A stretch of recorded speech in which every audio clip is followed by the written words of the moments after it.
good afternoon, good evening. Happy time zone, wherever you are. It's a busy, crowded stream today, as you can see. I've got four or three fantastic guests, and I'm really excited about today. Hope everyone is equally excited. How is your Friday going so far? Or I hope you got good plans for Friday. How are you, Morgan, Jivan, Jimmy? One at a time. Yeah, It's a good, good. I'm looking forward to the weekend. it is a So good far, so Friday. good this week. So we're good. Yep, it was busy week, but yes, it is now the weekend is coming, and happy Friday to everybody. How about you, Jimmy? Doing good, doing good. Excited to show off some tracing stuff in the morning. And what better time, right? Almost as exciting as identity, I think. It's a competition. Tracing, identity. We get developers excited about these things. Is anyone taking any time off next week? It's spring break, right? For us at least here in Seattle. So I don't know if anyone is taking time off. Yeah, I'm taking time off next week. Yeah, but yep, I'm looking for it. So Jimmy's like, no, I work 24 yes, I 7. work 24/7 without break. It's like I'm gonna do it. No rest for the wicked. Right. So True. before we kick it off, and before we go and talk about M365 app admin experience, and we do tracing, which are very exciting subjects, I have a couple of news. So the first one is that the Node.js library for MSAL has rolled out, so it's not in public preview anymore. Whoop whoop. So if you are building Node apps, so server-side apps or Electron apps or APIs with Node, then we now have a fantastic library to take you through the identity experience and set it up for you.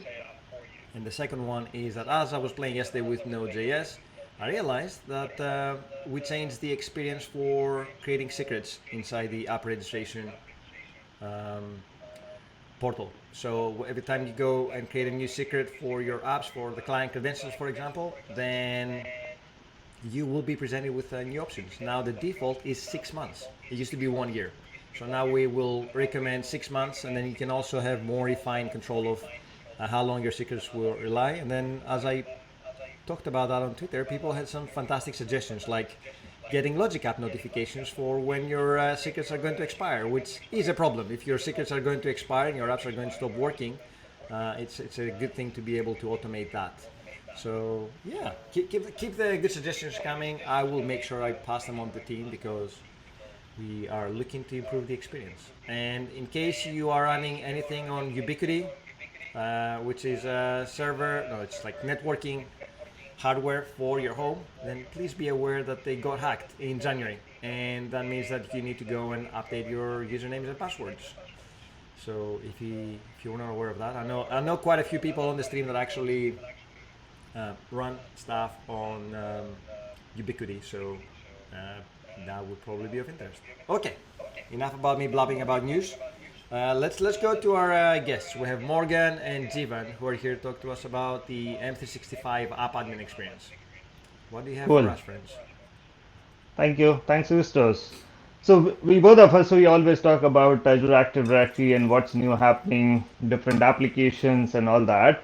But Yes. let's today talk about something different. So Morgan, can you tell us is like okay, what's new is cooking in M365 for our M365 admins? It's Yeah, the new thing which is very much like excited for all our admins and developer community. yeah. No, thanks, Jivan. So obviously, we've had the ability to add applications within the Azure portal. This is something that most people should be pretty familiar with, but there's the whole enterprise app section in the Azure portal where a customer can go ahead and add one of the apps that you develop, right? It's very, very straightforward. Has all the different apps here. We support thousands of apps. And Javon's team does a great job of adding in new apps and taking in all those requests, right? But what we found is that a lot of smaller companies sometimes they're not familiar or they think that the Azure portal is a little bit more difficult or for more advanced users. And for small businesses or medium-sized businesses, we're finding that they're using this Microsoft M365 admin console a little bit more. So we wanted to be able to allow those customers to add apps from this console as well. Does that make sense so far, So far, everyone? so good. Yep. So far, so good. Okay, cool. So if you were to sign into a test tenant or one of your own tenants, this is just the basic home screen that you would see if you log into M365 Admin Console. And I want to show you where the experience that we built is. So this is we're calling it an apps wizard, and it's just an easy way to deploy these apps with your tenant. So is this screen big enough for you guys? I can see clearly, so at this Zoom Yeah. level, we're good. Cool. So let's go into the experience. So you're going to see a whole bunch of different cards here, and we're going to be under this training and guide section. And if you click customize setup guidance, you're going to have access to a whole bunch of different wizards. There's going to be things for Exchange and Teams, etc. What we're going to be talking about today is right here. It's integrated third-party cloud app. So this is where admins can go ahead and add these apps. Does that make sense so far? Yes. Yep. Cool. Cool. Now, I think I want to talk about maybe 3 key takeaways from this experience. Obviously, you've probably seen in the Azure portal, you can go ahead and add apps, and we have a similar experience here where we have very popular apps that the average customer would go ahead and add. Basic search functionality, so they can go ahead and search for an app that might not be on that list, right? But one of the key takeaways that I want everyone to think about is requesting an app. So for developers, if your customers they don't find your app here, they can actually request it in a very, very easy way. All they have to do is put in the app name, put in the URL, and that's it. It's actually a very streamlined process. And Any questions so far? And that feedback directly comes to our team so that actually we can work with you guys as application developers and make sure that your application is available into the app gallery for all our enterprise customers. And not only like small, medium, but also along with the large enterprise customers who can able to leverage the app for single sign-on and user provisioning. If you're using MS Graph, that's like a cherry on the cake, I'll say. But yeah, all of these particular apps can be easily searchable from different experience like M365, what you're looking, and also through Azure AD. Very good, very good. Okay, so we're going to go ahead and add an app. I'm going to go through a simple scenario where we're going to add Salesforce. We select the app and go next. And it's going to come up with a pop-up. This pop-up is basically telling me, oh, wait, hold on one second. You actually have Salesforce already integrated with your tenant. Are you sure you want to continue? And we have this functionality for those customers that might want to do tests beforehand. So they'll set up 2 different instances. They might have a demo, and then they might have their production environment. So they can go ahead and continue and add that second app. But we just want to notify people to make sure that they understand that, right? Hey, Morgan, yep. quick question. Yeah. Do you have speakers somewhere over there? I do not, no. Oh, interesting. There's echo coming from your end, but only when you speak. Only when I speak. Uh-oh. Yeah. I do not have speakers. I'm not too sure. Jimmy? Or Jivan? Does anyone have any speakers on? No, mine is also on headphone. So, but yeah, there is a little echo over there. Oh, now it is gone. So I don't know what happened in between. Huh, interesting. Okay, let's continue. So number 2 takeaway is making it really, really easy for folks to understand what sign-in method is available for the app and which one that we actually recommend for the app. So in this case, we're showing that for Salesforce supports SAML, password-based, and linked. And in the standard Azure portal, we show these things, but we actually don't give a recommendation or show for these smaller customers, like, why is this important? what we saw in some user research studies is some of these smaller customers, they don't even know what the word SAML means. Like they didn't know what it was. And so they were actually picking password based erroneously. So hopefully this will help those smaller customers choose the right method for single sign-on. Oh, that's very nice. So you can choose the right option for your team or your company. Exactly. For your company. This is for the tenant all up. And Yep. it's just supposed to help folks so they don't choose a less secure method, right? Like there's going to be some circumstances that password-based and linked make sense, but we want to make sure that people know that SAML is the right method to go to. In general, our recommendation is to use the token-based authentication, whether it's SAML, OpenID Connect, OAuth, or WSFED. But yeah, use the token-based authentication is our general recommendation. Now, so that's number 2 takeaway. Let's go through number 3. Number 3 is for smaller companies, we wanted to make the process of configuring SAML very, very easy. And we wanted to break it down into bite-sized chunks. So these maybe generalist admins could make it very, very easy to add the app, okay? So we've actually, if you move forward here, there's a bunch of fields that a customer would have to add. Think of this relationship as a handshake, right? I think the most developers understand this handshake, right? You have to provide information from that third-party app, and then Azure AD has to go ahead and provide information back up to build that trust relationship, right? And this is what this is going through. So I'm not going to go through all the different fields here. I'm going to put in some bogus information, but it's basically in the normal experience for enterprises, we've actually put in, there's upwards of, I think, what, Javon, keep me honest here, I think there's about 5 different steps. And in this experience, we've broken this down only to 2 steps. So we have this where you put in the information from the app itself, and then if you click next, this will show you all the download information, and this is the information that you would upload into that third-party app. Does that make sense so far?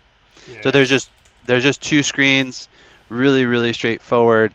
We give you clear guidance for those admins of where they could find the appropriate information and so on and so forth, right?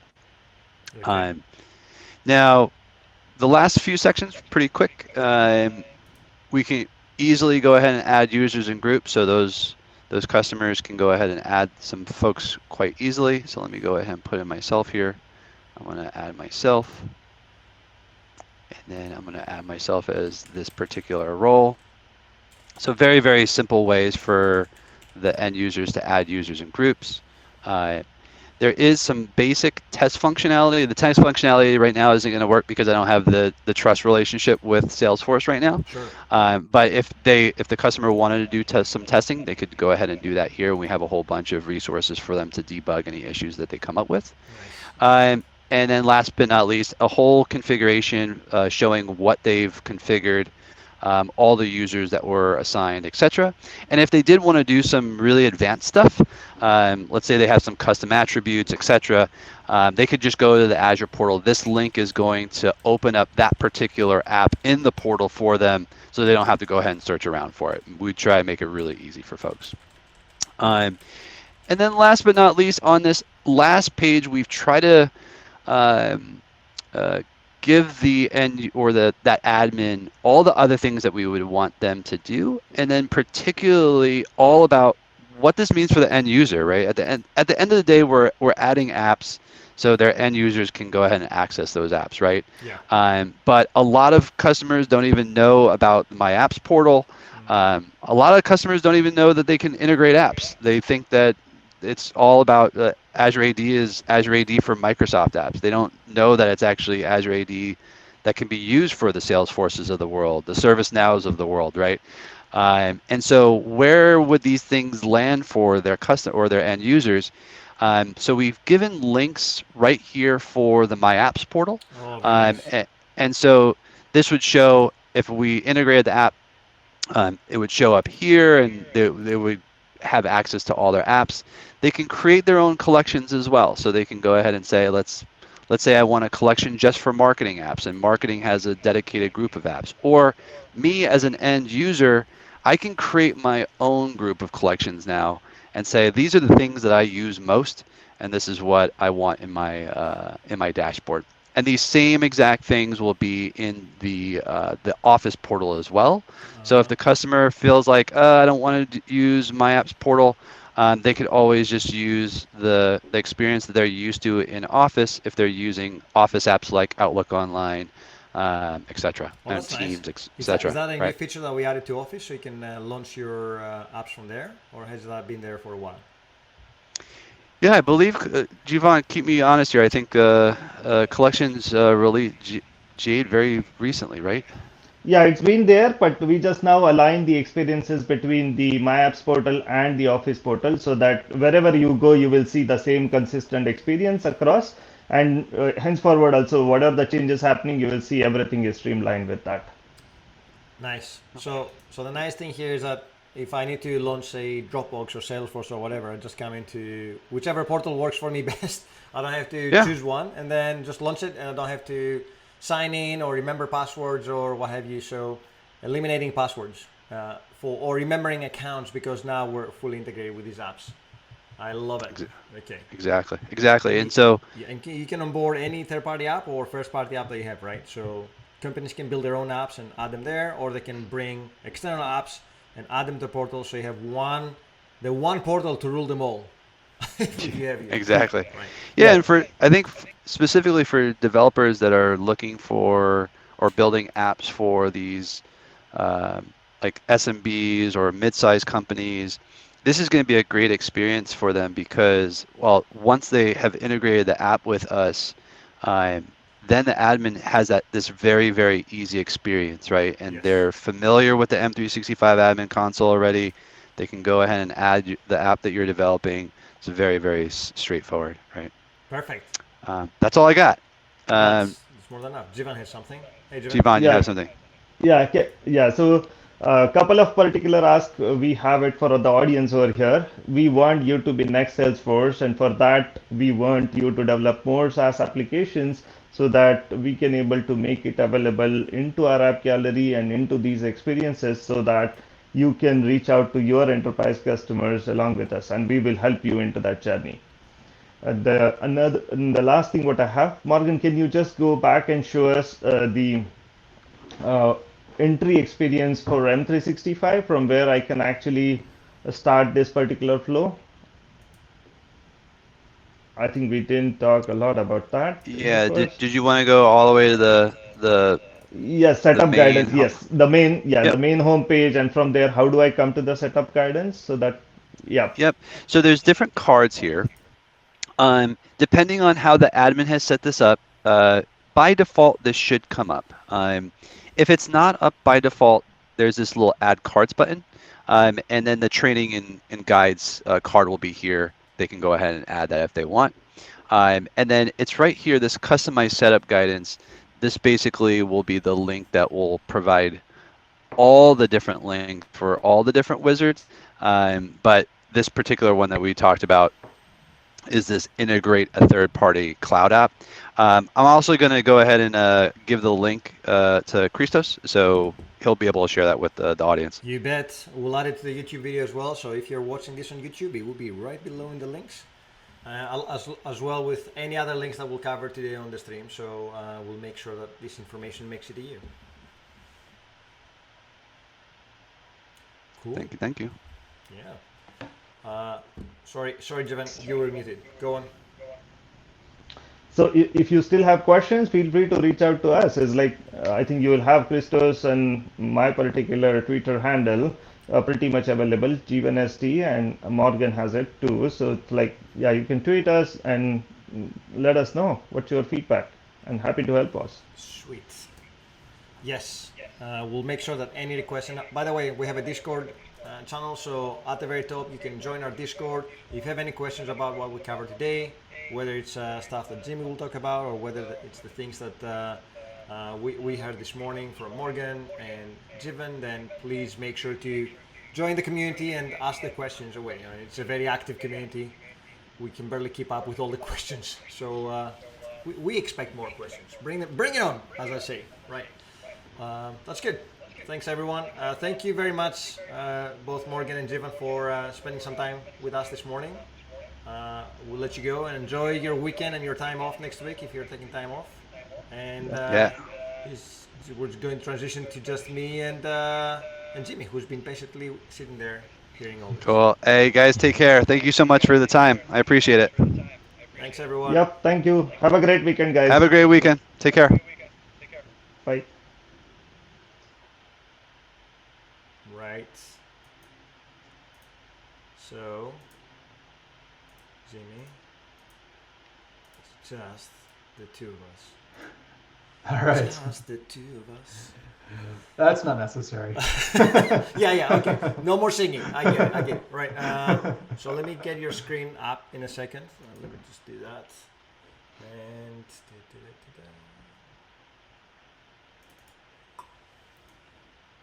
you know what? After doing OBS for some time now, I feel that if I were to change careers, being an air traffic controller will be the perfect thing. So Yeah, I see some of these streaming setups are just nuts to me. You yeah, know? yeah, and I'm nowhere near in being a pro, but I get the chance to speak to awesome people like you, man. So first of all, All right. we've met quite a few times on quite a few conferences. So do you miss the scene? Do you miss being there? No, I hated it. You know, who wants to travel to interesting places and meet interesting meet interesting people? You know. Present people excluded. So we're talking about all the other people that are interesting. Yeah. Yeah, I mean, you haven't been in any conferences in a year, I guess, right? Probably slightly more. Yeah, I think my last trip was a business trip to Minneapolis where it was like minus 20 outside. So I don't miss those No, trips no. very much. No. But I definitely miss Europe these days and hang out with the Yeah. other conferences. Do you still do conferences and user groups? Do you get a chance to do them or? Yeah, actually, I don't mind the online stuff because it's helped me connect with user groups, especially that I really couldn't do anymore because Exactly. it was too hard to travel. You I can't used to fly do, everywhere, yeah. yeah, I used to do like road trips and road shows, but that was just so exhausting. I stopped doing it. So it's been kind of nice to be able to connect to communities that I wasn't able to do before. So pros and cons. You are obviously very well known in the community. You're the creator and maintainer of very many popular open source libraries like Automapper and Mediator. I've used them. I've done my own damage in the past using these libraries. So you can use them and abuse them. It's totally down to you. I know that the debate is strong with some of them, but you have helped the .NET community a lot with your work. And you work as an independent consultant, hence the reason why you don't take as much time off. I've been in the consulting world and know that every day off is not just losing money, but it's also spending money. So it's like double the whammy. Yeah. And you're the chief architect at Headspring. Yep. Are you solo there, or do you have other people working for you as well?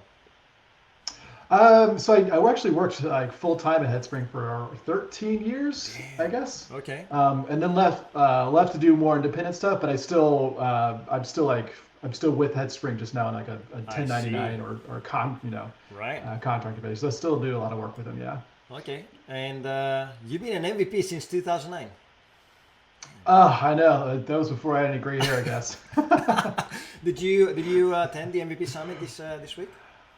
I did. I enjoyed the topics, but I missed the hallway conversations there, and the feedback. It's tough to get like feedback because I've been to a few of those MVP summits where people are yelling from the back how much they hated stuff. So I couldn't yell back. No, I wasn't there. Use Automapper. I'm telling you. No.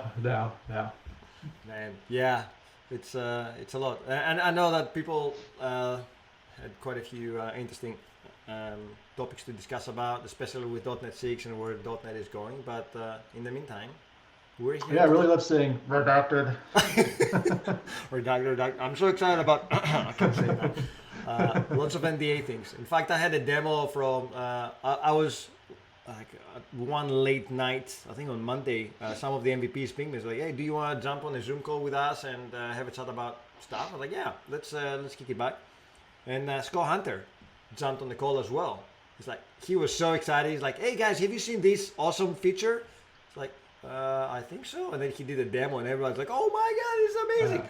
So I love the fact that he was so excited about it that he jumped on a like 8 p.m. call just to show us that. So that's the MVP life, right? If you're not an MVP, you should definitely try to join the communities. It's always exciting, and it's growing fast. The MVP community. And today we're doing distributed tracing, my friends, with Yes. .NET. So that is a lot. Like I've done tracing before, and I've usually offloaded somebody else to do the hard lifting for me, like a service on Azure. But I'm really curious to see how and why. Is it different for .NET 5, for example, than it was for .NET Core 3 or full .NET? It is. So I'm going to be showing some of those new pieces. Nice. And how they Nice. fit in. Yeah. Okay. Well, the floor is yours, my friend. Okay, so I did want to set up a little bit of just like why we should care or why you should care about distributed tracing. And I got to be honest, like I wish I didn't have to care. If I imagine like a simple application and like everything is in one single box that like I run the app and it doesn't talk to anything else. When something goes wrong, something blows up, we get this thing on the right, which is a stack trace. I love okay? it. I love the stack trace. And then, like even stack traces, right? Those are actually hard to come up with. Like that was like a big innovation to be able to say when my application blows up, show the trace of calls in my application about how that call blew up and all the calls that led to that call blowing up. And you get this exception stack trace that tells you all the methods that go into it. Yep. So this is great when everything's inside one single application. Where things get tricky is when I start to look at like distributed systems and applications talking to other applications. So in this picture I got an API that talks to some background worker service through something, maybe APIs or something else. But then it also talks to some other worker service in the background using a different communication. Maybe it's using messaging via Azure Service Bus or RabbitMQ or whatever. So in this picture, if I got something that blows up way down, way far away from my application, typically, if I don't have any kind of other tracing tool set up, my stack trace is limited to that one single application. Yes. But I don't have a way to trace it back to the originating API call. Yep. So that's really where distributed tracing comes into play. It says, well, we've got all these kind of localized traces, localized stack traces, if you will, between each of these different applications. But if I want to be able to kind of Humpty Dumpty this thing back together again, I need a way to connect all these different arrows to all these different boxes. Yeah. And that's what distributed tracing is all about. Because is as every connecting those developer boxes. knows, getting getting an exception somewhere, it's the dreaded experience of trying to recreate that and trying to trace the steps of how did things end up to that situation. And if you don't have any logging or tracing, then you're stuffed. Being able to recreate what happened in the live environment, it's not always as easy as most of the people that are watching this one will have experienced at some point in their life. So tracing is important, especially for distributed systems like that. And it was like I was working at Dell, I think about 13 or 14 years ago, forever ago now, and we had actually come up with our own distributed tracing system. We had to like discover, oh, we need this because I was on the cart checkout team, and there's a lot of services going behind the scenes to be able to check out your cart. Yep. And so when something went wrong on our services, we needed to put things together again. And so we came up with a kind of a simple system, which is this idea of using kind of like linked lists between different traces. Linked lists. And so it's almost like if you've dug into the details of like Git, for example, Git commits always have this parent ID associated with that commit, so you can link all the commits together. Yep. And so that's what we have here is a graph of traces of process traces, so that when I have any one application doing work, as part of doing that work, I have a correlation identifier that links back to some other parent process of work being done. Right. And we just have to make sure that in the arrows of communication between these different processes that we transmit our identifiers for those IDs, so that whenever something goes wrong in a downstream service or system, I have the context of my parents available to me as well. Right.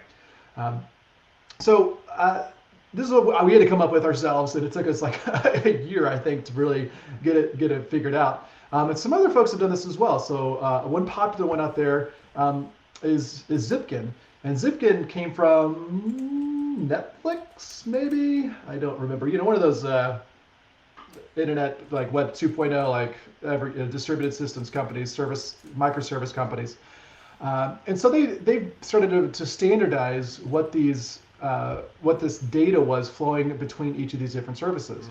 And so in this case, Zipkin is a distributed tracing tool, which is not just the identifiers flowing from process to process and system to system, but also something has to listen to this information and put all the pieces back together again to say, okay, based on this one event that happened, these are all the other linked events that we found associated with that individual trace. So this is kind of a well-established standard and works really well for the Zipkin folks. So a couple of years ago, the W3C, which is a standards organization, said, "This is great. Let's what we found is that every single tracing tool has kind of invented its own sort of tracing identifiers." Oh, yes. And you may have seen this if you've ever popped open the hood of HTTP traffic and you're using Application Insights. You may have noticed some extra headers in there with some weird looking values, and those are custom tracing identifiers for Application Insights. I use some other tools that have their own custom way of doing this tracing information. So the W3C said, well, let's standardize on this. And so folks from different tracing tools, including Jaeger and a few others, and from people that make these different services, so Microsoft, Google, and a few others. So let's standardize on what these tracing identifiers look like and the header that is going to be attached to each of these different calls. Awesome. So that's the W3C Trace Context Standard, which was put to 1.0 mode for whatever, I forget the term it's called, but it's officially, it's now a blessed standard as of February of last year. So February 2020, which were the before times. I think. Really? It took them February that long 2020. to ratify the standard? Damn. Yes, well, there's the whole thing on standards. If you have N standards, you want to standardize those. Now you have N+1 standards. So they really wanted to make sure that they got this right, especially for different kinds of traffic. So not just HTTP-based traffic, but let's say you wanted to do a messaging-based traffic, Right. or you have the RPC one, gRPC-based traffic. Yeah, so each of those has kind of different requirements for what the headers need to be. So gRPC is I want things to be very compact because it's supposed to be very, very fast and low latency. Right. So that took a while for us to, for everyone to agree, but it's been ratified. And so with .NET 5, this is now the out-of-the-box standard for tracing information in all of our applications. But what about non-HTTP traffic? So if I have gRPC or in our case, we're using RabbitMQ and Azure Service Bus. Yeah. So the idea is that we just use that same kind of header information and attach it to whatever that message is going out the door. And then on the receiving side, it would just need to read that header information and then populate the rest of the distributed tracing information. Okay. So that's kind of where things are today with the tracing information flowing through our different systems. But there's another important part here. This is all well and good, but it is meaningless unless something's actually looking at this information to be able to show you what happened with some individual trace or process. Yes. So I've had some applications that use Zipkin, and so Zipkin is a tool to listen to this tracing information and be able to visualize and show you, let you search and do other things. And so the idea is that you have something in each of these applications that is pushing that tracing information out to something that's collecting that tracing information. In this case, it's Zipkin. Now I'm in consulting, and so I don't always get to pick and choose the tools being used. So one client maybe use Zipkin. Another client may be using Jaeger. Another client may be using Application Insights.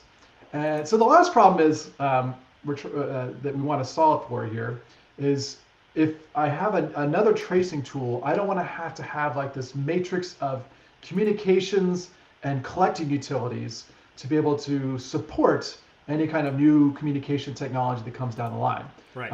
So my example, I use a lot of messaging, and so I don't want to have like a Jaeger messaging exporter and a Zipkin messaging exporter and an Application Insights messaging exporter. I'd like to standardize on how that information is identified, traced, collected, and exported. And the final piece of the puzzle is OpenTelemetry. OpenTelemetry is a multi-platform effort to standardize the 3 pillars of observability. And those pillars are logging, tracing, and metrics. And so for many, many different platforms, like just name the platform, maybe not COBOL, but like any sort of platform people would build with these days. There's an OpenTelemetry extension to that project to standardize on each of those different pillars. And the idea is that OpenTelemetry kind of standardizes how those items are identified. And then if I want to then visualize that information as something else, then I just build a single exporter or collector, exporter for OpenTelemetry. And now it's able to look at any kind of platform, any kind of system, any kind of service. Right. So I don't have to build a Jaeger ASP.NET Core thing and a Jaeger HTTP thing and a Jaeger RabbitMQ thing. Instead, those things just standardize on how they collect information, and then there's a standard way now for us to export that information out. So Microsoft is heavily involved in this as well. Nice. So in the .NET 5 timeframe, they've adapted their APIs to be able to support the OpenTelemetry standards. And so those are some of the things I'll be demoing today, is not just the like the new .NET 5 diagnostic things, but also how easy it is to now then look at that stuff inside of .NET. As of today, the logging and tracing standards are in 1.0. The next one is going to be metrics, and we can kind of expect that metrics API to be finalized later this year. More ratification. I love it. Yes. So for logging, we actually already have that with the Microsoft Extensions logger. That's kind of the de facto logger these days, or at least the standardized interface that other loggers can also plug into as well. So that logger is like the OpenTelemetry logger. It conforms to the all the kind of the APIs there. And then for tracing, that's going to be the system diagnostics. I forget the name of the package. I'll show it here in a second. And then metrics will be some new APIs coming with in the .NET 6 timeframe. Sweet. All right, that's enough talk Enough talking. with boxes and errors. Let's talk. Let's look at code. Enough slides. All right, so I got 3 demos for us today. One, I'll just be showing some basics around activities, which is the API for tracing in .NET since like .NET 3 or 4. It's been around for a while, So but they've adapted that API. or .NET 3, just to clarify. No, like .NET, like classic .NET. It's Full been around for a framework while. .NET. Man, it's Yeah. hard to explain these things now, right? I know. Yeah.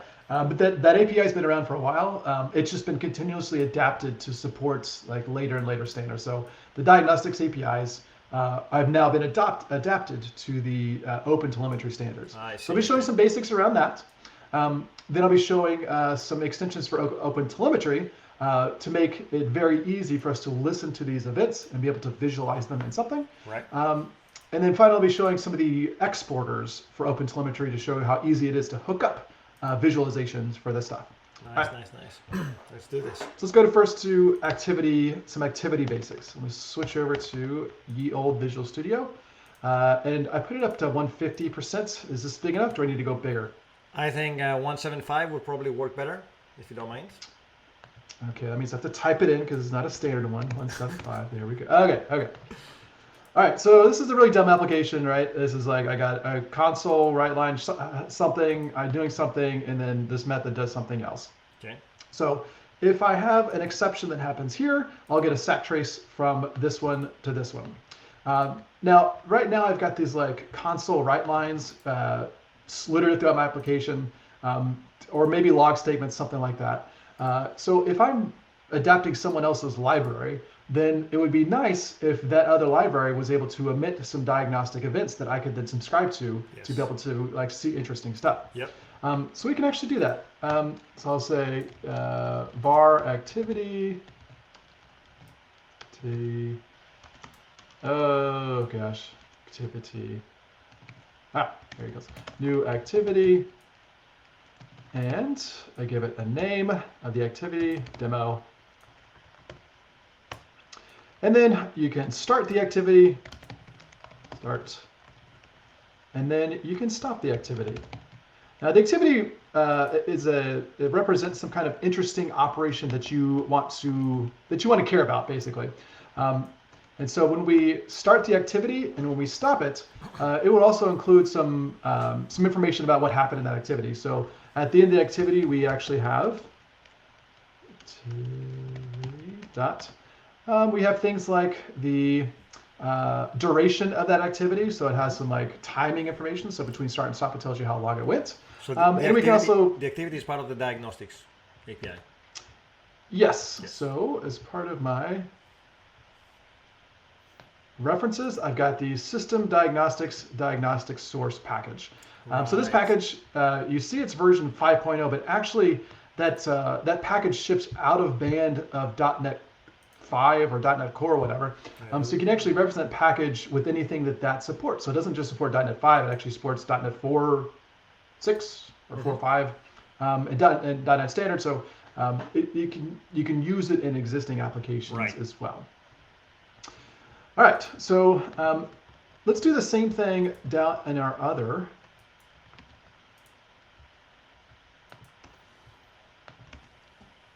method down here. And then we'll call this activity something else. We'll call it the do something activity. What I'm going to do is put a breakpoint right here, and we'll step through to look at this activity and see how it changes over time. Yeah, let's do this.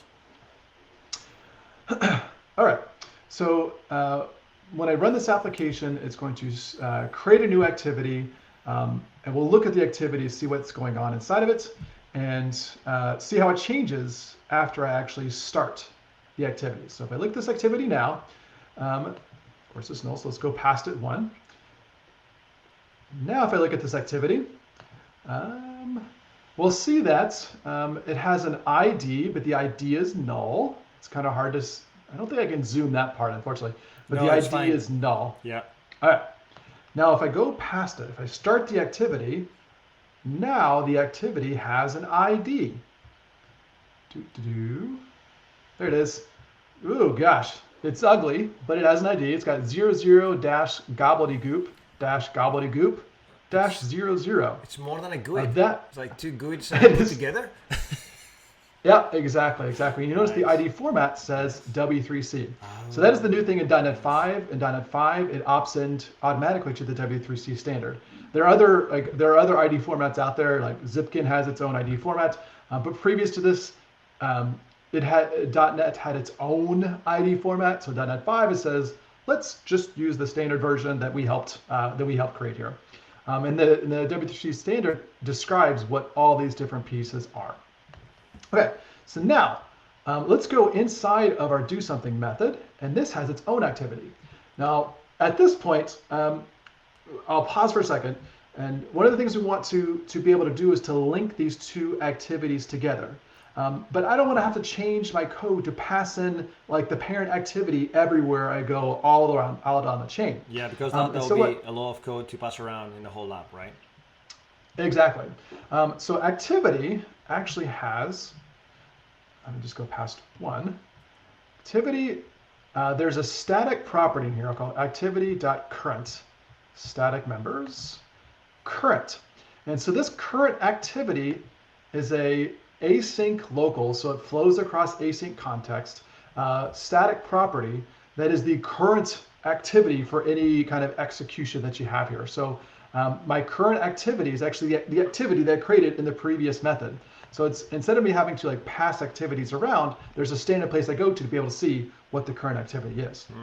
Now this activity, I haven't started it yet, so we notice that the ID is null, and the parent is null as well. But as soon as I start the activity, it will get populated. Not only does the ID get populated, but also the parents and the parent ID gets populated.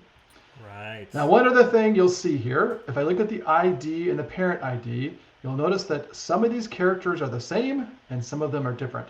So 00 dash, that first set of characters, those are the same between those two different activities. And that's because that is the trace ID. So all activities, they get kind of started within the same context, get the same trace ID.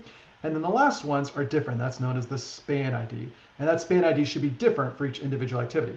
So it's a way of just kind of identifying, like linking these different things together inside one single value. So this is like almost like the correlation ID, right? Like you can correlate exactly. this. So does this propagate to other services outside this context? Aha, Do you so need to that'll be pass- my next demo, is to, All right, is okay. to show you. I'm jumping the gun here. I'm so excited that I'm like racing ahead. See? Yeah, so- I still like it here. Go. The diagnostics API Uh-huh. is a way for us to define these interesting activities inside of our system. Right. And there's some other parts to this. So whenever we start activities, it actually raises an event through a standard API as well. So we can subscribe to those activity events and say, let's go ahead and export those activity events to some other trace listener, some other external system. But this activity stuff right now is all in process. So my parent got populated from like this current activity.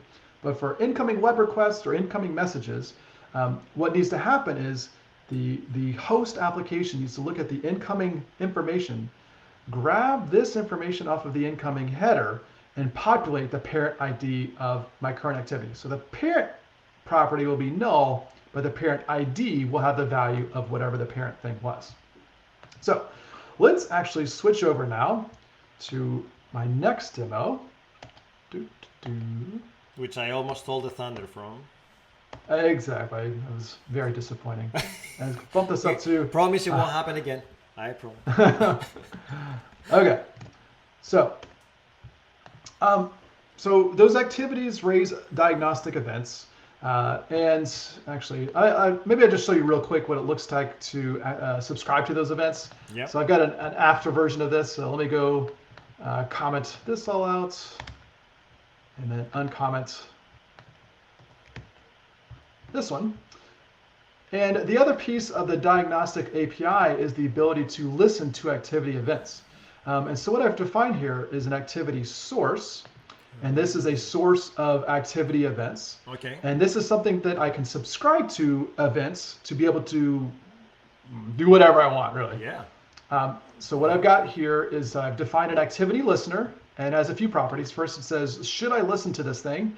And so this thing being passed in is actually this activity source object. So I can say, I'm only interested in ones with this name or that name. So it may be like HTTP stuff or SQL stuff. You can say I only care about these specific kinds of events. The sample property says, should I actually sample this specific event? So if I have like a high traffic site, maybe I want to have throttling to say only sample every 10th or every 100th event, because if I sample everything, like my application would slow down. And then I got these callbacks for events for whenever the activity starts and when the activity stops. And so once I create this listener, I add it. I use this method to add the activity listener. And now, when I run this application, we'll get this stuff pop out. Let me just put a breakpoint in here, a breakpoint in here. And when I start the activity, instead of me using just like newing up an activity, I'll actually start an activity from this activity source. And so that way it'll create the activity, start it, and raise the activity event all inside that one line of code. So this line of code is actually new in .NET, or new with the 5.0 release of Diagnostic Source. Oh, that's it's the kind of difference easy here. API. Nice. Okay. Yeah, just a nicer API. So let's go ahead and run this. All right, so I am showing hello world. So right now my stat trace is right here. It's starting the activity. And then I had this callback to say the activity is now started. And so I can write out now. Yep, got a hello world. And then if I go past that, I've started the activity. And now back on my screen, I say, yep, here's the parent ID and there's the start. Or that's the ID and then I start. I do something and I'm starting the activity again. child activity. And so now I have a parent ID and an activity ID. So you can imagine that instead of me like just writing stuff out to the console, if I push this out to a tracing utility or tracing server, then I'd be able to have some kind of storage that can then Humpty Dumpty all this stuff back together again. So this stuff, like activity listeners and stuff like that, whenever you are using something like Application Insights, what you're doing is adding these listeners in to be able to listen to these diagnostic events and push that data out to Application Insights. So you just do like services.add application insights, and then it's already defined all these listeners for you to be able to do all this junk. But I wanted to show OpenTelemetry because I've got a case where there's not an application insights extension for what I'm using. And so in my case, I'm using messaging with RabbitMQ. RabbitMQ does not have out-of-the-box support for application insights.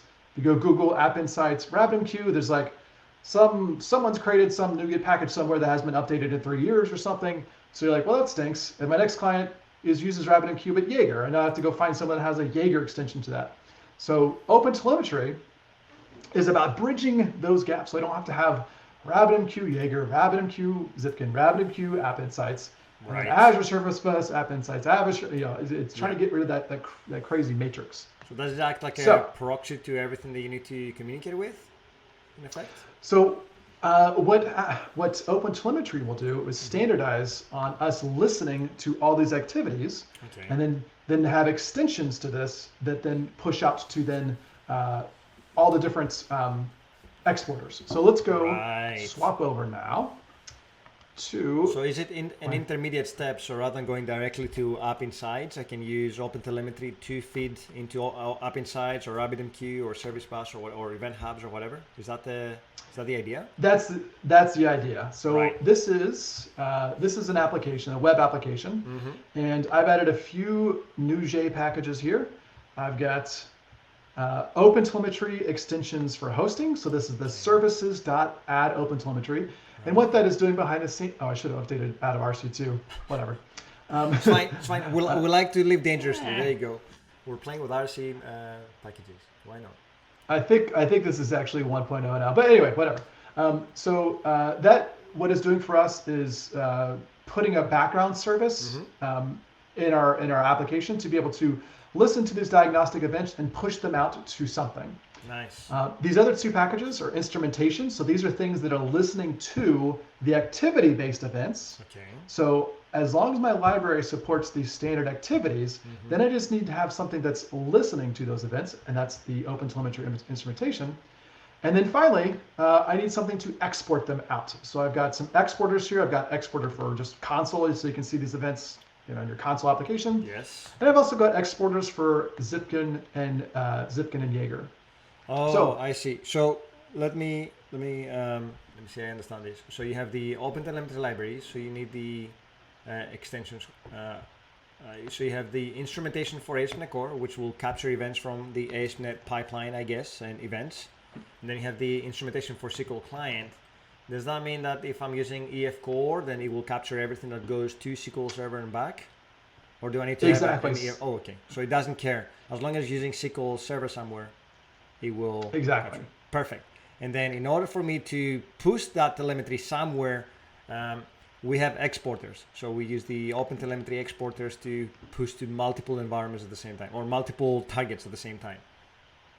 Exactly. Nice. And what I'm trying to avoid is like coming into a project and have to write App Insights specific code. Yes. I don't want to do that anymore Yep. because that doesn't translate. It's not able to use it anywhere else. Mm-hmm. So if I state it on these APIs, then I'm just adding exporters and instrumentation, and then that takes care of it all. And me as someone, like if I'm Microsoft Yep. and I want to enable telemetry, I don't want to have to support all these different libraries of different exporters. Yep. Instead, I just standardize on using activities, Mm-hmm. and then these listeners will then pick up those activities and push them out the door through these exporters. Now, I have an important question, and I'm hoping I'm not stealing from your thunder. So let's say you're coming into a project, you've been hired to work with our company, and we have a 3-year-old ASP.NET application running somewhere, and we have no logging. We're awful at that. We're appalling. We can't find any traces. We're logging everything to a text file or whatever. And you come in and say, hey, let me fix this for you, right? Let me make it better for you. Now I know with App Insights, when you add the App Insights library, you don't have to add a lot of code. In fact, you don't have to write any code other than instantiating maybe your App Insights client. What happens when you come and say, hey, let's use OpenTelemetry? Do I need to go and write code to grab the diagnostics and push them out? Or will these listeners do the work for me? Yes, that is a fantastic question. Now, one of the things that's kind of great about Microsoft standardizing around the Activity API is they already have activities all throughout their current server, any kind of thing that's listening to traffic. Okay. Yeah, exactly. So even all the way back to like ASP.NET 4.5, they've got activities in there. Right. So what they didn't want to do with OpenTelemetry, and this is different than like all the other OpenTelemetry APIs. Okay. All the other OpenTelemetry APIs made up like basically a new API for traces, spans, metrics, logging. Yes, got it. What Microsoft said is like, we don't want to have to go back to all of our current frameworks and go mess with them and swap out the API. Like, well, now you have to upgrade to .NET 4.8.3 Yes. to get OpenTelemetry. They said, Yep. no, we've got this diagnostics already out there that's using these activities things. Even though the name is not exactly the same, OpenTelemetry calls them spans and traces, and they're just activity. And so it's a little bit of translation, but what enabled them to do is say like, well, now for this new 5.0 package, as long as you reference that new 5.0 package, you can get all this like latest and greatest stuff. But you don't have to upgrade your .NET framework because it's already exporting out the activities via events. Right. And so these instrumentation libraries are listening to those existing activity events to be able to do stuff. So that's how actually the existing App Insights code works today. It listens for these activity events and pushes them out the door through a custom App Insights API. Nice. This is just a bridge from those activities that already exist into the exporters for OpenTelemetry. So you don't have to change your existing applications. You'll just have some registration code that I'll show you in a second. I love it. That's a win. So you don't have to change code, which is very important. So if you want to fix your lack of telemetry, which is very common, or bad telemetry, or anything, too much, too little, then this is the way to do it. And there will be a follow-up question, by the way. So show us, and then I will have another question. My application, let's see, this has got 3 applications. So I showed her there's like a box where there's an API, a worker service, and some other background service. Okay. So these are all hooked up via HTTP and RabbitMQ. So let me go ahead and run this.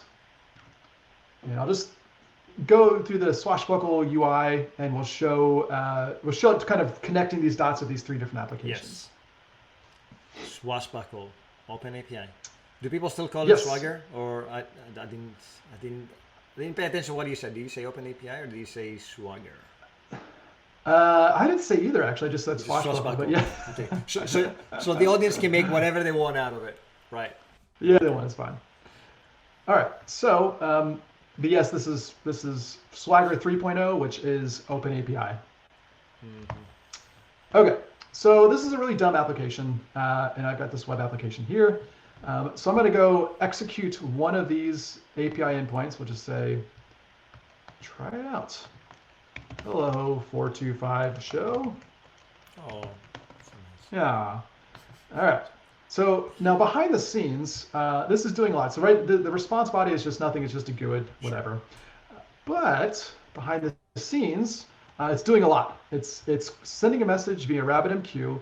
That RabbitMQ thing is calling 2 other things. One of them is using MongoDB, and one of them is using SQL. And then finally, it replies back via RabbitMQ to the host web application process. And it's actually got a background service in that thing that is like gathered it all together.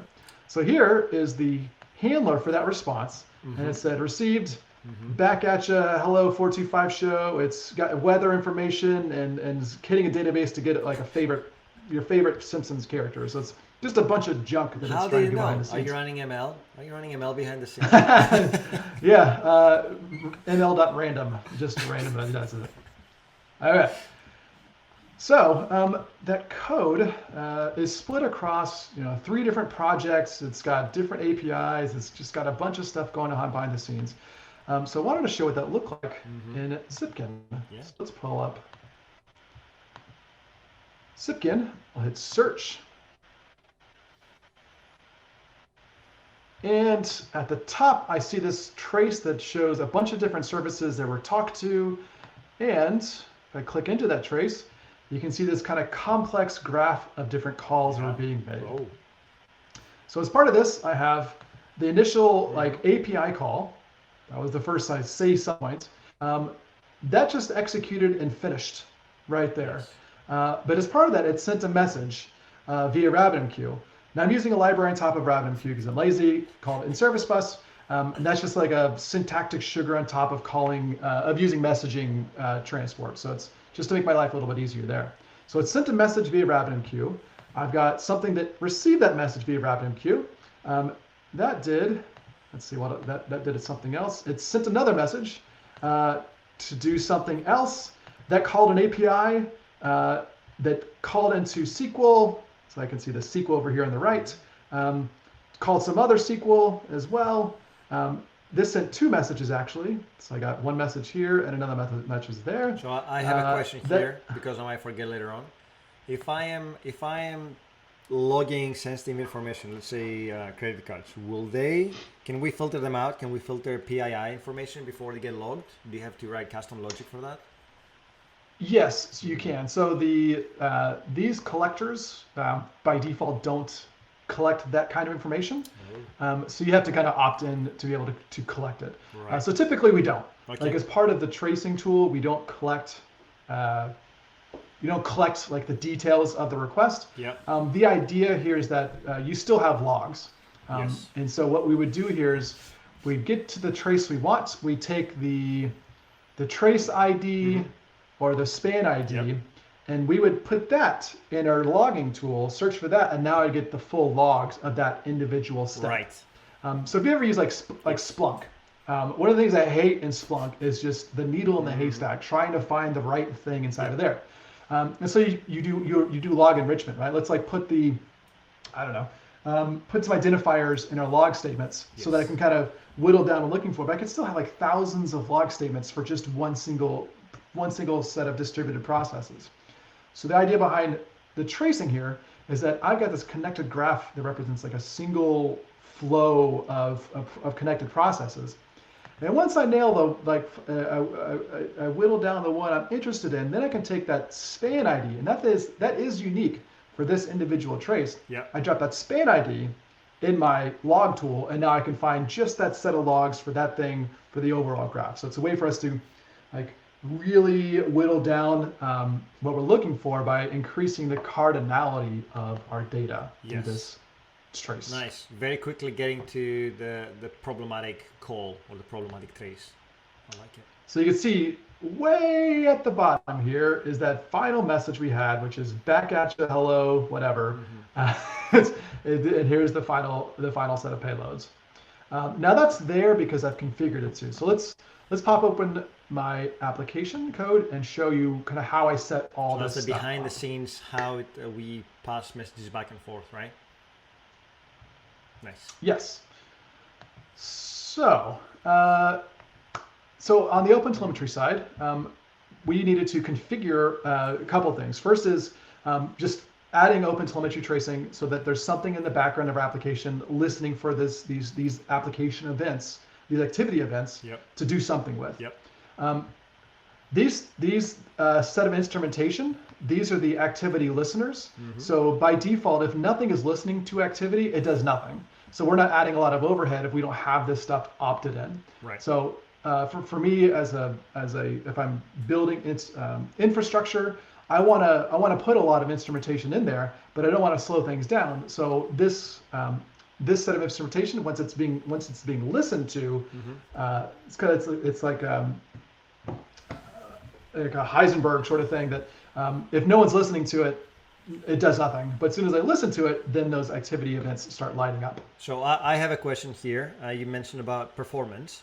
Would you say that adding all this code and adding all this functionality adds anything to the performance of the app? Because one of the basic questions that we hear from customers is like, I want to do tracing, but it's too slow, or if I have to add any tools that might slow down my requests and what have you, since I have to listen to events. Is there any overhead to this approach? So this right here, whenever I'm listening to activities, it will actually create those activities for us. Right. And now Microsoft has done a lot of work because that's kind of like hot path code to make sure that that has as little overhead as possible. Okay. And when we raise these events, we're not listening to those events and the main request thread or thread of execution. The exporters. These things are background services in my application, Right. pushing those traces out. And if that gets to be too much as well, then typically what folks do is do a level of sampling. So instead of me pushing every single trace out to my trace server, Yeah. I could say let's only do X many. And the idea behind there is that in production, it may be difficult to debug an individual request. Yes. But if I sample that, to say we'll sample every exception that happens and we'll sample every 10th or 100th call, then I should be able to get some overall metrics for my system versus doing every single call every single time. Right. Now for my applications, like if I'm doing like back office sort of things, I can just leave it at sample everything because if I've got even 100 users or 1,000 users, that's still not very much traffic. Versus if you're Stack Overflow, you're not instrumenting every single call. I should be so lucky to build a system that is the size of Stack Overflow. So it is one of those things that you'll have to do some performance testing yourself if you feel yourself you're going to be like in that scenario of lots of traffic. Nice. Okay. Well, thank you for answering that because it's one of these questions. I want to do tracing, but I don't want to impact my performance, my app performance. The fact that it's running off the main thread is perfect. So we've got the instrumentation. We see here, here, and here. So in this case, this application is using in Service Bus, so it's using messaging. It's making API calls, and it's also an ASP.NET Core application. So it's got incoming HTTP traffic, and it's got outgoing HTTP traffic. Right. So we're going to instrument both of those things. If I go look at my other program CS, they'll have kind of similar kinds of junk in there. In the let's see, this one's Mongo. Yes. Mongo, so I've got ASP.NET Core for incoming HTTP traffic. Right. I'm adding MongoDB instrumentation because I want to instrument MongoDB, Yep. so I've added a package to instrument that. And it does messaging, so it has that as well. And my final application, let's see, does messaging, it does outgoing HTTP and incoming HTTP. So basically we have to add the instrumentation for whatever kind of network traffic our application is doing. It won't just do this for us automatically. And we don't want it to, right? We want it to only instrument the things we care about and not always have these things running, creating these activities if nobody's listening, we don't want things to be happening. So once I'm collecting those, then I need to export that information out to somewhere. So for this one, I've got Zipkin and Jaeger. There's like, I don't know, half a dozen other ones out there. So pick the name of the distributed tracing tool that you have in mind. There's going to be an exporter for that. So App Insights is one. There's a few others as well. Now, each of these does have its own like custom API to be able to record tracing information to. Right. So one of the things that OpenTelemetry is also doing is providing standards for those APIs, for those web APIs, to be able to report span information. Right. So it's sometime in the future we would just be able to say add OpenTelemetry exporter, and as long as the tracing server we're listening to supports that standard, then we won't have to reference that other thing at all in our application, the Zipkin or Jaeger App Insights. Right. It's kind of up to those exporters to decide to support that API, but a lot of them are just to make it easier because they want to lower the bar. Like everyone should have distributed tracing, so let's lower the bar and not have to require a bunch of changes to our applications to be able to support this. Very nice. So we saw the message information, and that is some configuration I did. None of this is important other than like I'm using RabbitMQ. This is in Service Bus configuration for making messaging easier. But one of the things I'm doing is configuring that thing to capture the message body. So I can turn that off in production, but maybe for debugging in lower environments, then I could say, go ahead and capture the message body so that it makes it super easy for us to debug stuff in our test environment, whatever. Oh, yeah. Similarly, ASP.NET, there are some options you can pass in to be able to capture the traffic information for that as well. So you may have seen, let's go back to my SQL one. Is that here? So while you're configuring these ones, if I screw up my configuration, is there a way to work out that my tracing is bad? Like, is there a way to debug my configuration here as I'm, registering these services? The big things that I run into are if I have some communication path that has not correctly propagated the trace information. Okay. So actually, let me show you what that looks like real quick. Sure. So I'm going to just run the web application by itself. Okay. So let's just debug. Okay, so nothing else is listening, so let's see what happens. Nothing else is listening, so let's see what happens. All right, so we're gonna have our swashbuckle Swagger UI thing pop up, and I'm going to execute the API endpoint, Yep. and I'll show, while that's getting loaded up, I'll show the code behind that as well. Sure. So this is my controller action. Hey. And then down here, I'm sending a message via RabbitMQ, and then I say return accepted with the ID of the thing. Yeah. So I've got logging here, I'm sending a message, and I say accepted. So here is where I'm dropping that message into RabbitMQ. So what I'll do is load up my old swashbuckle, try it out. I'll put some junk in there, execute. All right, so this returns back the GUID and the response body. Let me bump that up a little bit. There we go. That's my GUID of the response body. Now if I pop open RabbitMQ, aha, so now we have a message there sitting in the queue. Now if I pop that open, queued messages, ooh, haha, one message sitting in the queue. I'll scroll down and I can peek. Nice. I'll peek the message and want to highlight something here. So here we can see that it has tacked on the header for the trace parent. Right. So that's typically the thing that gets screwed up in a distributed trace, is not appropriately Propagating the parent. flowing the trace, propagating the correlation context throughout all the different calls. So ASP.NET Core, HTTP client, those do it for you automatically. Depending on the thing you're using, it may not have that out of the box. So in this case, there was no support for this propagation out of the box. So what I've done is added a package. Almost feels like if you can't find it, there's an app for that. There's a package for it, right? Exactly. So there's an extensions package to be able to surface activity events from inside of messaging. Right. So instead of me going to like RabbitMQ and trying to open a pull request for them, I use this helper library or this in Service Bus. So it just made it easier to say, no matter what transport that in Service Bus supports, then this will wrap the work in an activity and correctly parse the incoming and outgoing headers. Now, Azure Service Bus SDK client does support this. So if you're using Azure Service Bus, like in full Azure, you will have these tracing identifiers flowing throughout your application. But that is the big thing that screwed up, is you're using something that doesn't propagate the stuff. So you just have to go search out to see if it, someone probably has that extension for you already. But you can see here in this message, yes, indeed, I have this trace parent here. Now let's actually go back to Zipkin. Yes. See what this looks like. Let's search, and I'll look at a recent one. Ooh, that's janky. Okay, so this is the trace for that one click of the button I just did. So there's the API endpoint. So it said, it's got all the information, and here's the method, here's the path, whatever. And then it sent a message, and I've actually just dumped out all the headers for that message. You can see all that, and there's the payload. That payload for that message is just sitting in that queue. So if I go back here, and let's just rerun the whole thing. Because I'm using queuing, that means I have a durable message sitting somewhere for something else to pick up.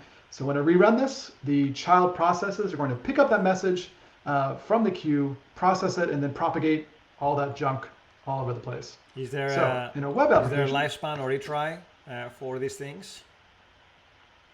there is actually. Right now, the message is sitting there doing nothing. Okay. It's just Yeah. sitting in the queue, whatever.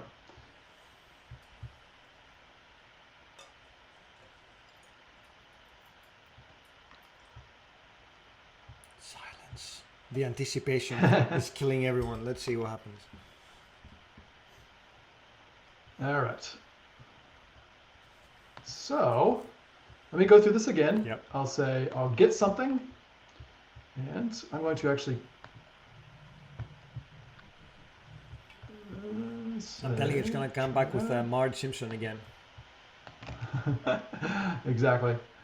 All right. So this one now has a message of. Oh, look! The first one came back. Ah, The one I had before, Yes. it actually came back later. So yeah, so this first one, Uh-huh. received back at you, and it's 37 in the film. Homer Yes. Simpson. So sorry, I got Homer Simpson this time. Now if I just go back to my trace in Zipkin, I'm just going to refresh this page, and we should see a whole bunch of new tracing information show up here. Hey! So let's see, we waited, gosh. So this is the first API endpoint, and then we killed it, okay? yes. We killed all of we killed our processes, and then Yeah. we restarted them. And because that tracing header was on that message, then it was able to connect the dots in our exporter Oh, that's because fantastic. it was able to successfully push everything out. Yes. Now you notice down here, I actually got an exception. That's why I was stalling for time. So you see this one's red. It actually errored out, and what it did was behind the scenes it retried that message again Okay. to be able to continue with the rest of the process. So And that's it the like waited. second line. Yeah, right after that. Yeah. 2 lines below that. Yeah. Okay. And this is because I'm using messaging. Messaging is durable. The message is written down. So my application was able to just like wait a little bit, retry the message, and now it was able to be successful into the final one, which was then, back at you, whatever. So Very nice. I was able to kind of Humpty Dumpty all of this stuff all together again. So, I have a question now. I've been in companies that did very little tracing or very little logging, and then there were other companies that were flooding text files, databases, or and systems with a lot of tracing.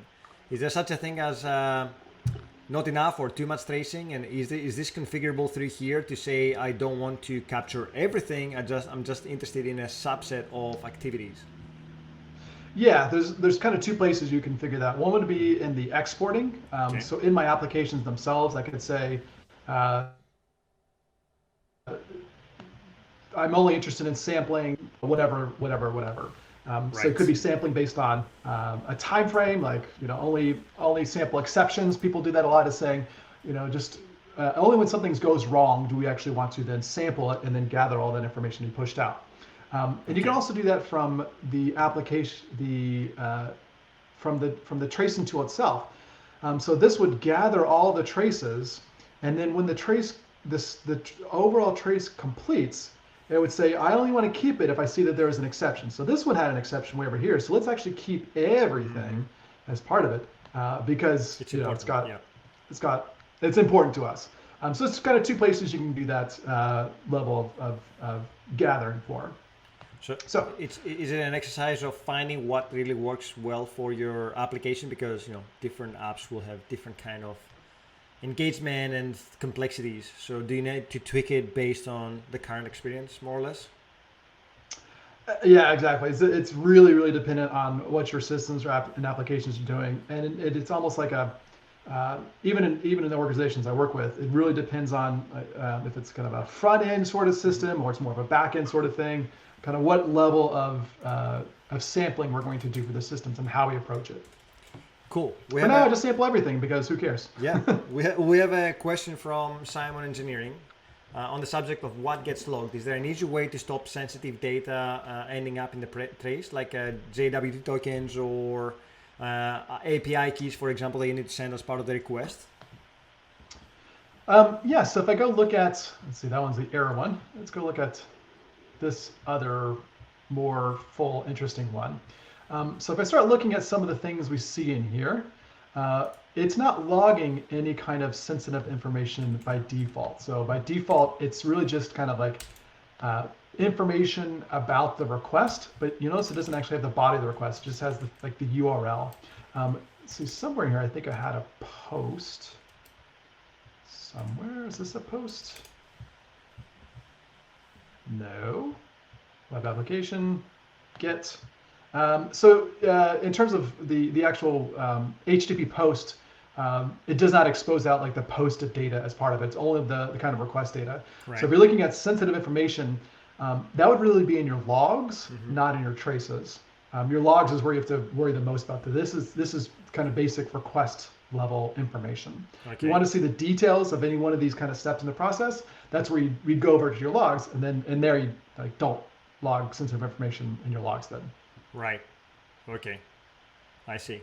So here you can see I do log the message payload. So here, that's something I just opted in. In a production scenario though, I would not log message payloads. This is just for like local debugging purposes.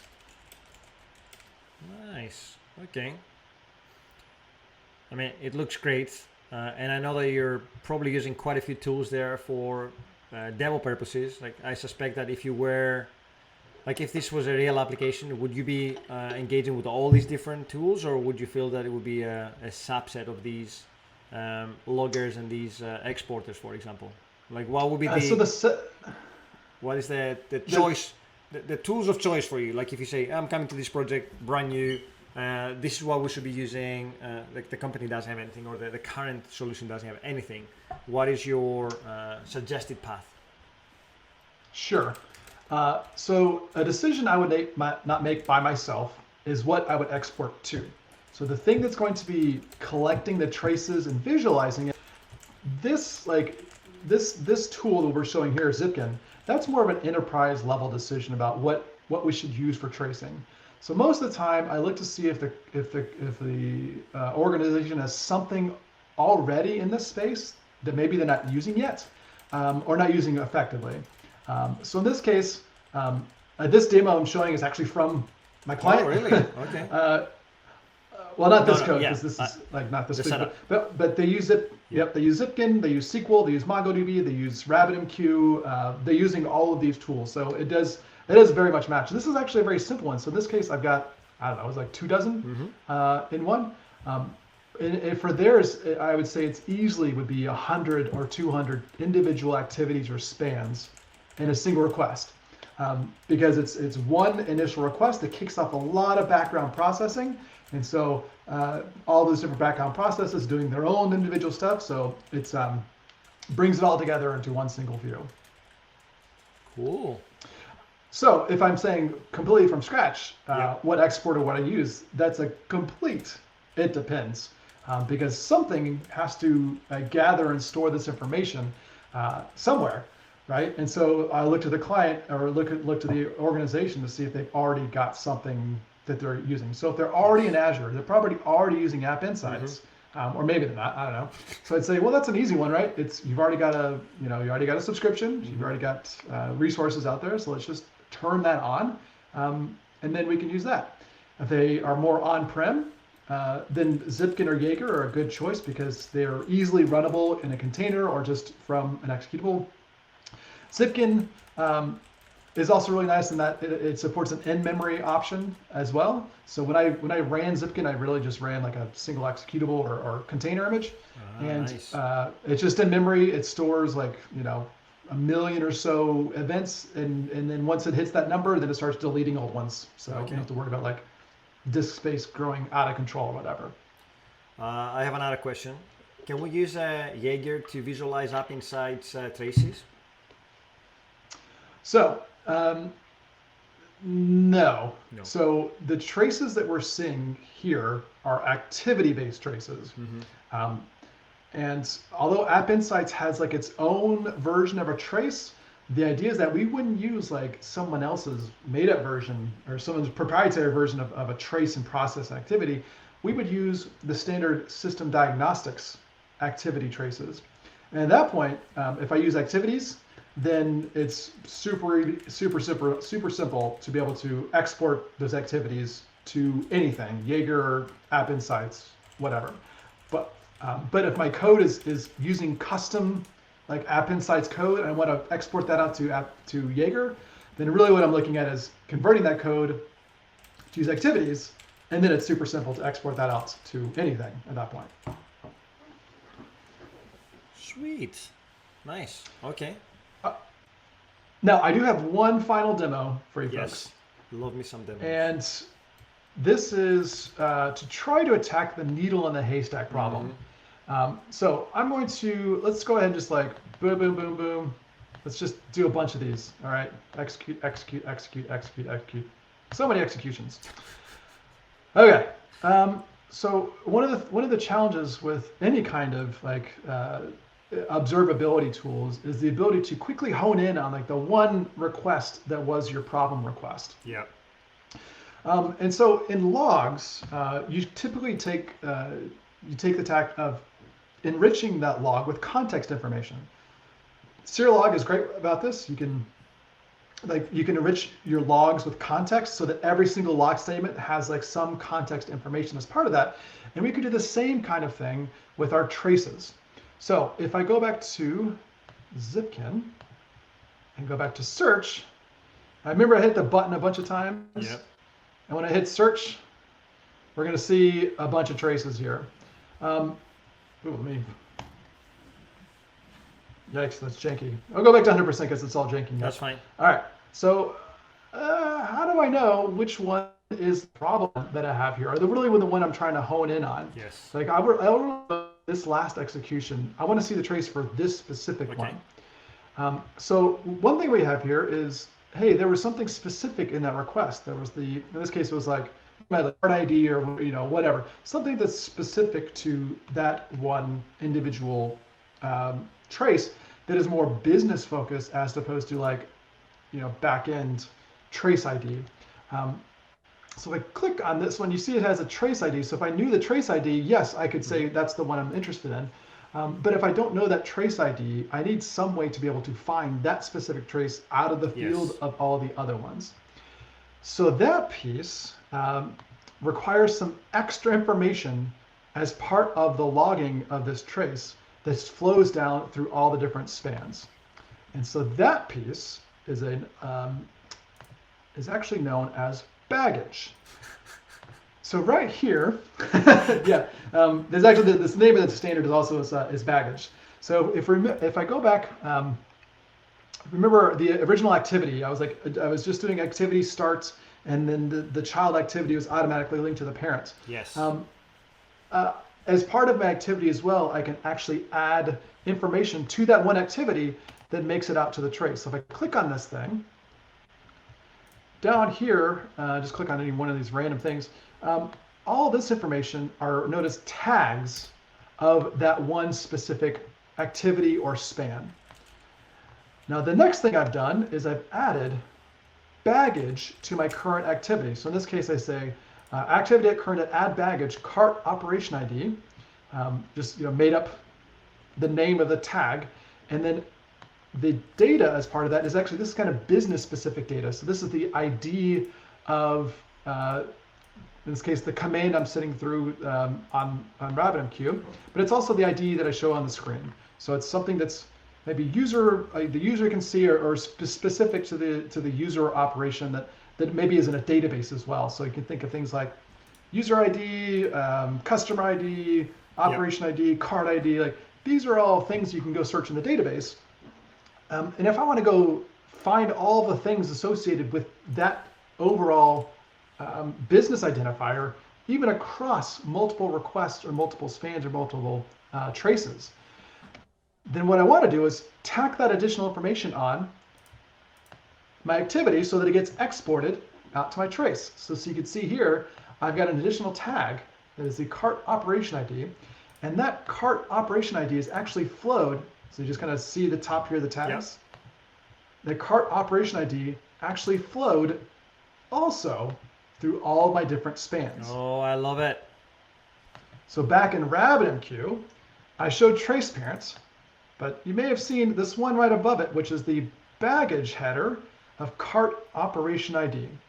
So this baggage is also another W3C standard called W3C baggage, and it allows me to attach additional business-specific context information that will also flow through all the different requests in my system.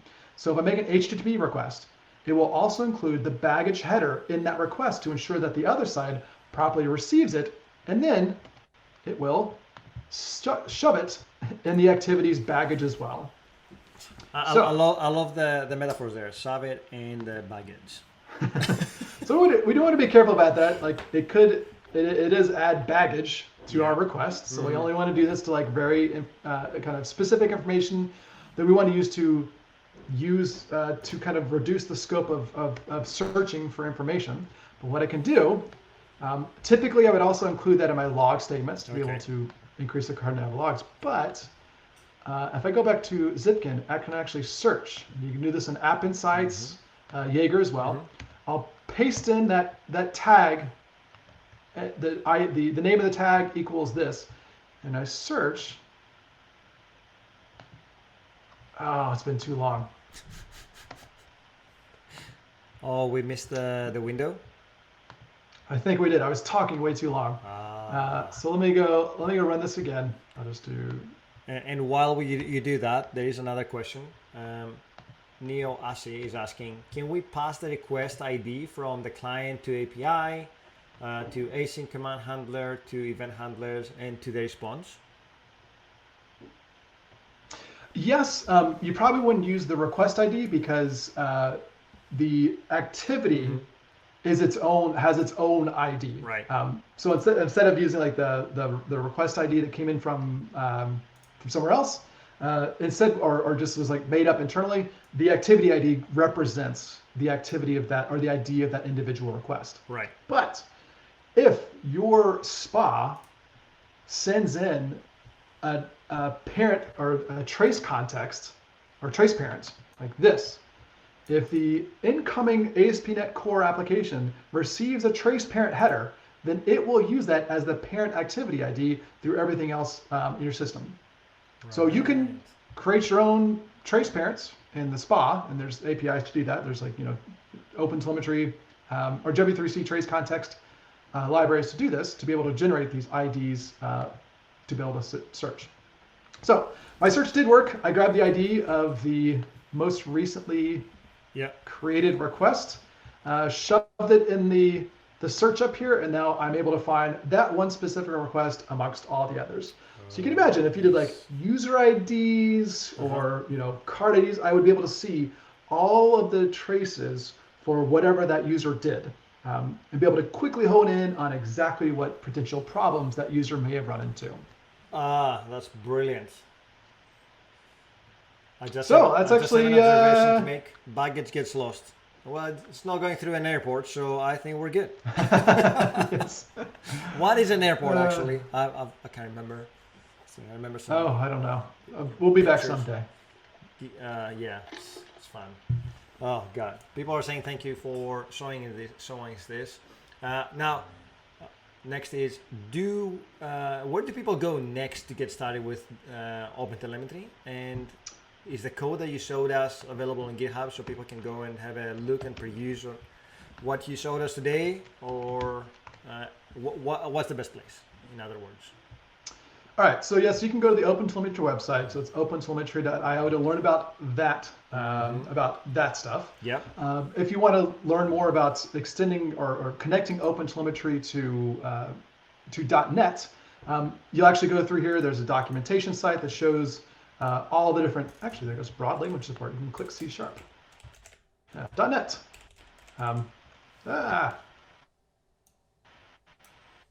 So the OpenTelemetry site is great for learning all about OpenTelemetry, how to hook it up to your application, what languages are supported, what platforms are supported.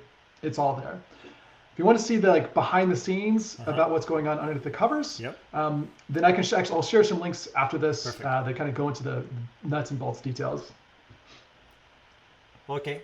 Is there a way to enable on runtime or disable tracing in runtime, or do you have to keep it all the time on? No, you don't have to. So way over here in my startup, right here, there are some additional configuration things you can pass in Okay. to be able to say like, do or do not turn this on. Right. So by default, when you have an activity and an activity source, it will not actually create the activity unless something is listening to it. So these things are the listeners for those activities. But over in the OpenTelemetry configuration, you can also tell it to sample or not. And so it's the sampling that determines whether or not we want to actually take that and then export it out somewhere else. So we can just turn sampling completely off, or if we're in production, we could just say, if environment equals development, do this. If environment is not development, don't do any of this stuff. Don't register anything. Right. So we could wrap this whole thing in a if block if you want. Yes. Now I remember in what was it like?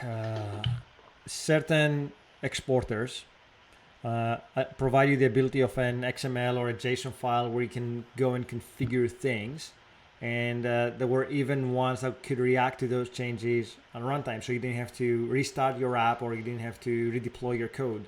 Is that available for OpenTelemetry as well, or do we in effect have to be a little bit more proactive on how we do our tracing? So I don't think the ones that I pulled in have that ability. So Zipkin and Jaeger, I don't think I've got that. I've got exporter options. I don't even know what the exporter processor type. Batch, simple. Oh, right. So I can either do one at a time or I can batch them up together. Oh yeah, that was the other question I had. Like App Insights does batching. Yes, so these exporters have kind of exposed those sort of options for you. Now Zipkin itself does also have like direct support for ASP.NET Core. So what they've tried to do is like expose that sort of configuration as part of this as well. Now, if you're talking about like, does it automatically react to configuration changes? That's really up to the exporters themselves to be able to have that ability to like reload configuration in case of changes. I don't think these have, but App Insights may have done that. Okay. So the other question I would probably have is, I suspect that correlation ID, that parent ID, that event ID can be propagated between single page apps and server-side apps and other things, right? So it doesn't, as long as the OpenTelemetry library supports your framework, then you're good to go, right? You don't have to do anything special. Exactly. So that W3C standard is getting support not just from Microsoft, but like a lot of different server technologies. And one of the things that the OpenTelemetry folks are also looking at is the ability to support different standards besides just like W3C trace context, because there are a lot of folks still using like the B3 standard out there, and there's a couple other standards. So the idea is that W3C is kind of the out of the box one for .NET, but if you want to do something else, to be able to make that pluggable. So if you have an existing system application and you don't want to change, then be able to plug in, well, this is a different kind of propagator format. Right. Okay. That's awesome. Cool. So we have OpenTelemetry.io if you want to go and have a look on how to get started, and I suspect they have samples for every language under there. And we'll try to get some of that code that we saw today on our YouTube page, so you can go and have a look. Do you have any blogs or anything that you talk about these things, or any talks that we can point people to if they want to also catch up later? Yep, I had a whole blog series on this of step-by-step of building all this stuff out. So it's got behind the scenes stuff as well as like the final picture of putting it all together. Yeah. I love the shameless plug. Let's do this. I will add the links to those blog posts. I mean, that's the whole point, right? To help you, pass that information around and for everybody to learn. So brilliant. We'll include these links. Thank you very much for coming today, Jimmy. It's been a blast. Yeah. I've learned so many things. And I love how we talked about distributed, but we never mentioned once microservices or containers, which is which is like, I was expecting you to come in all guns blazing with Kubernetes, but I love it. It's the fact that you kept everything simple, and I appreciate that because people take it to the very far extreme of distribution, right? You can't have distributed systems, or you can have distributed systems without using containers or microservices. So I appreciate that. That was a fantastic demo. Thanks. And for everybody else, we will be back on Monday with our workshop. We're continuing our identity workshop for Microsoft 365. So we will be live at 10 a.m. And then we're off on Tuesday. We don't have a stream on Tuesday. Our friends on Wednesday may be coming. The IT Pro series with Stefan and Daniel will probably be on. And then we're back on Friday next week with some exciting Microsoft Identity.web and new tooling for identity for you. Plus, we're building some code, so it's going to be exciting. Before you go, let's raid one of our friends. I think we can go to our friend Cal Codes and provide some raid love there, because who doesn't love to be raided? Let me find how we do that, and we'll let Jimmy go in a second. What is it? Dashboard. I need to go to my dashboard. See, I'm still learning about these things. And, sharing the love with other Twitch streamers, it's always fun.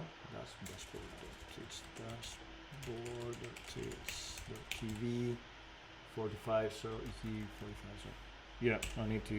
I should have done my URLs properly. Okay, I'm here now, so good to raid. Thanks everyone for joining us today. It's been a blast, and we'll see you all next week. Have a nice weekend.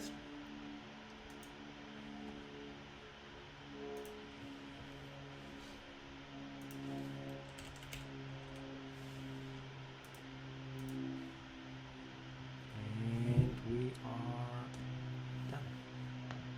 Hey. I think. No. Now.